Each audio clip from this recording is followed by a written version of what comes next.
સુરતના જહાંગીરાબાદ વિસ્તારમાં મનપા દ્વારા રહેણાંક વિસ્તારના 50 મીટરમાં સીવેજ પમ્પિંગ સ્ટેશન પ્રોજેક્ટ બનાવતા વિરોધ કરાયો હતો।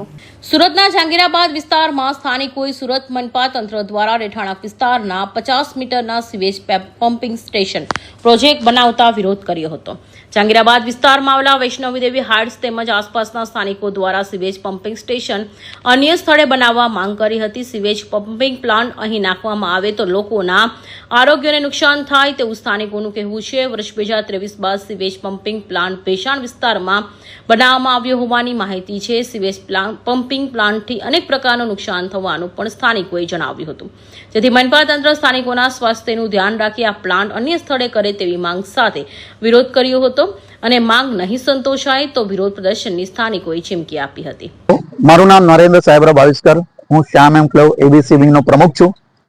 અહીંયા આજે અમે ભેગા થયા હતા 250 થી 300 માણસો। તાત્કાલિક ધોરણે આ વસ્તુ સુએજ ટ્રીટમેન્ટ જે પ્લાન્ટ આવી રહ્યો છે એ પ્લાન્ટ અહીંયા રહેવાસી એરિયાની અંદર આવી રહ્યો છે। તમે જોઈ શકો છો કે આજુબાજુમાં તમને રહેવાસી એપાર્ટમેન્ટ દેખાશે।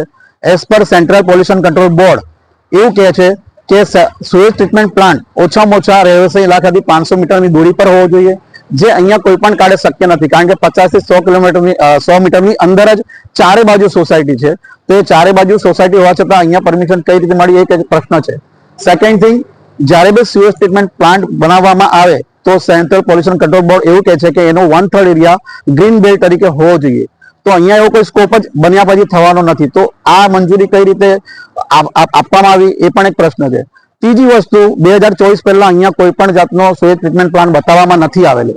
તો તાત્કાલિક ધોરણે 2024માં જે ભેસાણ એરિયા આજે બી ઓનલાઈન બતાવે છે, ભેસાણ એરિયામાંથી અહીંયા કેમ શિફ્ટ કરવામાં આવે એ પણ એક પ્રશ્ન છે। તો તાત્કાલિક ધોરણે આ બધા પ્રશ્નો શાસન અને એસએમસી ધ્યાનમાં લે।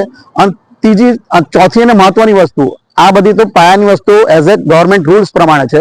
હવે અમે અમારા પોતાના માનવ હક્કો વિશે કહીએ છીએ કે અહીંયા જો સુએજ ટ્રીટમેન્ટ પ્લાન્ટ આવશે તો આ પોતાના શરીર પર ઘણી બધી ઇફેક્ટ કરે છે। તમે ઓનલાઈન પણ સર્ચ કરશો તો તમને આખો ચાર્ટ મળી જશે કે સુએજ ટ્રીટમેન્ટ પ્લાન્ટથી જે વસ્તુ ડેવલપ થાય છે, ઘણા બધા ગેસીસ ડેવલપ થાય છે, ઘણા બધા મચ્છરોની ઉત્પત્તિ થાય છે। આમ તો એસએમસી મચ્છરોના નિદાન માટે ઘરે ઘરે જઈને શોધ કરે છે। તો આવા રહેવાસી ઇલાકામાં એ લોકો આ વસ્તુ રાખી રહ્યા તો કેટલા મચ્છરોનું ઉત્પાદન થશે અને ઓછામાં ઓછી 10,000 થી 12,000 જેવી વસ્તી અહીંયા રહે છે, એના સ્વાસ્થ્યને કેટલી મોટી અસર થવાની છે એ અમે પોલ્યુશન કંટ્રોલ બોર્ડને બી રિક્વેસ્ટ કરીએ છીએ કે આના પર તાત્કાલિક ધોરણે ધ્યાન આપવામાં આવે અને આ પ્લાન અહીંથી ખસેડીને ઓછામાં ઓછા 500 થી 1 કિલોમીટર દૂર પર લઈ જવામાં આવે, કારણ કે આ 500 મીટરના એરિયામાં ઓલરેડી 10 થી 12 સોસાયટીઓ આવેલી છે અને આના 1 કિલોમીટર પછી આખું જગ ઓપન છે, એ ત્યાં લઈ જશે એમ છે, છતાં એ કેમ નથી લઈ જઈ શકતા એ અમારા માટે પ્રશ્નનો વિષય છે। તો અમારો રિક્વેસ્ટ એ જ છે શાસન પક્ષને કે એસએમસીને પ્લીઝ અહીંથી આ વસ્તુને રિમૂવ કરીને એવા જગ્યાએ લઈ જાય કે જેથી કોઈ પણ મનુષ્ય જાતિના નુકસાન ના થાય। Thank you very much.